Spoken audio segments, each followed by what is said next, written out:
Hi, my name is Ross and you're watching the FlowZone instructional series. In this video, we'll be showing you how to replace the power switch on your FlowZone backpack sprayer. Let's get to it. The screw heads are all the way at the bottom of these 4 sheets, and so you may need a flashlight to ensure that you're actually turning the screw. To remove the cover, also unclip the top of the battery cover and pull the cover away from the unit, revealing the pump, the on-off switch, the circuitry, and of course the hose. Now that we've removed the cover from the unit, we can remove the power switch.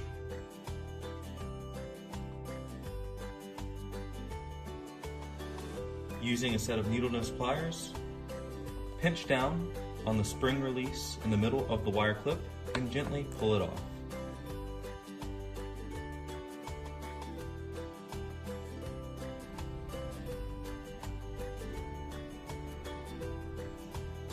Push down on the locks on the open side of the unit, and then with a slotted screwdriver, press down on the locks on the other side of the switch to release it from the other side, and you've removed it. Take your replacement power switch and feed it from the outside of the cover in, and it will lock into place. Take then the power switch wires and attach them red, white, and black.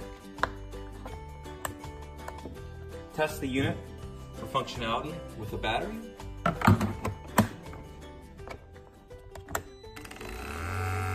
Before replacing the cover on the unit.